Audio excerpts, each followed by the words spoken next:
Hello everyone, I am Rakibul Hasan Khan, Assistant Professor of Assam Downtown University.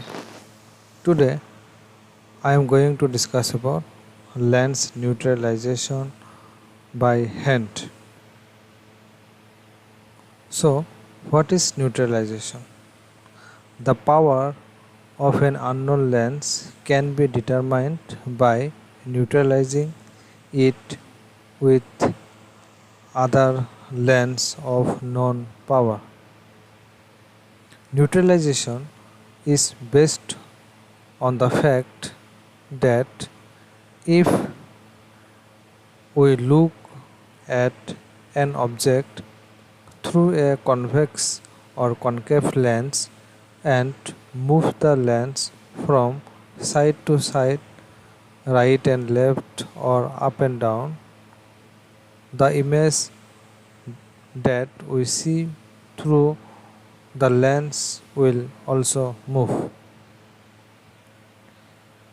If the lens has no power or has been neutralized by placing a lens or equal power but opposite sign against the unknown lens, then there is no image movement. So here neutralization means we will determine the power of unknown spectacle lens power by the known power. So here we will move the lens up, down, right and left side, and at the same time we are noticed that the image will move or not. If the spectacle lens have zero power or neutralized by some other equal power, then there is no image movement. Next, steps in neutralization. So number 1, draw a cross line.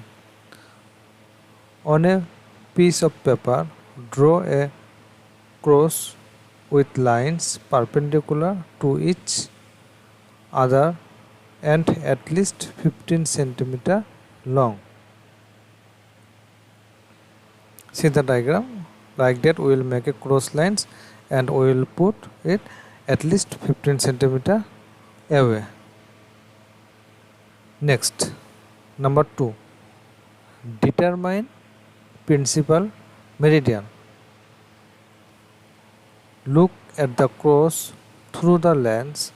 The further away the cross is from us during this task, the better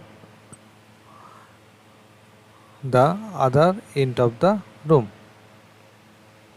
Rotate the lens to determine if there is astigmatism by observing for scissoring movements of the cross image. If there are no scissoring movements, the lens is spherical. That means there are no principal meridian. Here, for better performance, we will keep the cross line other end of the room.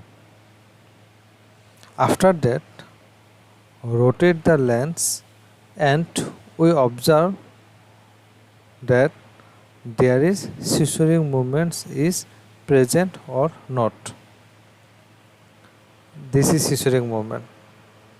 See the diagram, scissoring movement.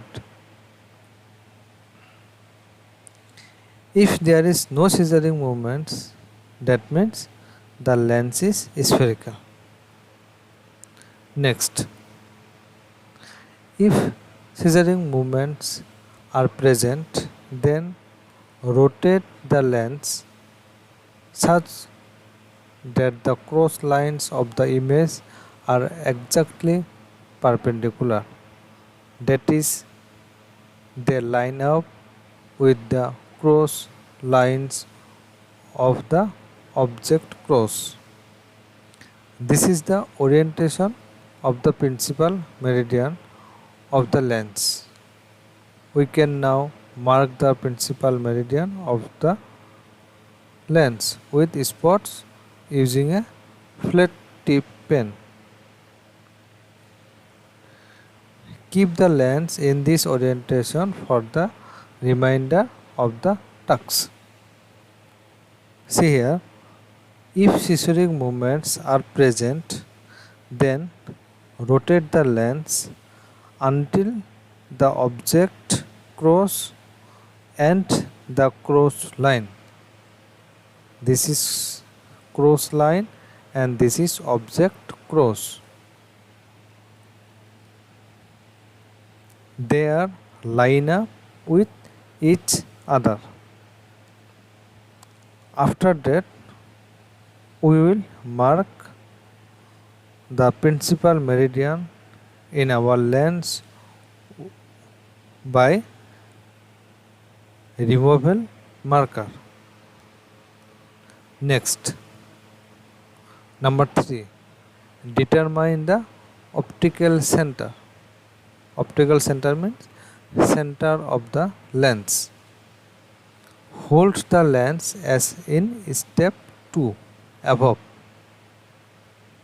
that is with the cross lines of the image perpendicular to each other. See the diagram, this is scissoring movements and this is cross line. This is cross line. We will move the lens like that, rotate or move the lens until they are line up with each other. See the diagram like that. Next,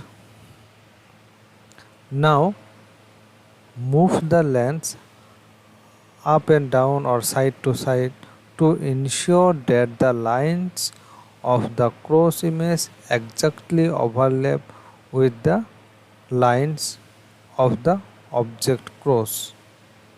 Held in this position, the point at which the cross lines intersect on the lens is the optical center of the lens. Mark the optical center with a flat tip pen. Neutralization of the lens should occur at the optical center. Here, now move the lens up and down and right and left side to confirm that object cross and cross line they are exactly overlap or not. And after that, hold the position where the point both cross lines are intersect on the lens. Yeah, this point. This is the optical center. Mark there by removable marker.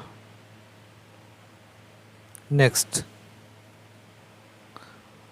neutralize each meridian, holding the lens in orientation with its principal meridian horizontal and vertical as in step 3. Move the lens from side to side. Next, if there is with movement, the lens is minus along this meridian and we require a plus lens to neutralize. If there is against movement, the lens is plus along this meridian and we require a minus lens to neutralize. See the diagram, this is minus lens and this is plus lens. So when we move the lens, then the object will move with the lens. Same thing in plus lens. When we move the lens, the object will move the opposite direction of the lens. So in minus lens, if the power is minus 2 diopter spherical, then we will neutralize plus 2 diopter spherical. Same in plus lens, if patient have plus 2 diopter spherical, then we will neutralize that opposite sign minus 2 diopter spherical. Next, using a bracketing technique, find the lens that achieves neutralization along this meridian, that is no movement, and remember that the power of the unknown lens is the same size but opposite in sign to the neutralizing lens. Once the horizontal meridian is neutralized, we can move the lens up and down to neutralize the vertical meridian or vice versa. Next, number 5, draw a power cross. The power of the unknown lens along the meridian tested is the same as the power of the neutralizing lens but opposite in sign. Thus, for a lens with meridian at 90 degree and 180 degrees, if a plus 2 diopter lens was required to neutralize the vertical meridian, then the power in the vertical meridian 90 degrees is minus 2 diopter. See the diagram. This is 90 degree. Here minus 2 diopter spherical power is there. So this meridian we will neutralize by plus 2 diopter. And if a plus 3 diopter lens was required to neutralize the horizontal meridian, then the power of the lens in the horizontal meridian is minus 3 diopter. See the diagram. This horizontal meridian having minus 3 diopter. So this horizontal meridian we will neutralize by plus 3 diopter. Next, convert to spherocylindrical formula. Convert our power cross into a spherocylindrical formula in the standard manner. Thus, for the power cross in the example above, minus 2 diopter at 90 degree and minus 3 diopter at 180 degree. The spherocylindrical formula is here. We are taking the small value, that is minus 2 diopter, this one minus 2 diopter for spherical power, this one spherical power minus 2 diopter spherical power. After that we will take the difference value of both meridian. Difference value means minus 2 diopter and minus 3 diopter. We will take the difference value, that is 1 diopter. How? Minus 2 diopter plus in the bracket minus 3 diopter, or after calculate we will find minus 1 diopter, and we will give minus sign because of we will take the sign from the bigger value, this one, and we will take the axis which one we are select for spherical, that is 90 degree, because -2 diopter we are taking for a spherical, so we will put here 90 degree. So the final power is -2 diopter spherical oblique -1 diopter cylinder into 90 degree. Hope you all understood the lens neutralization by hand. Thank you.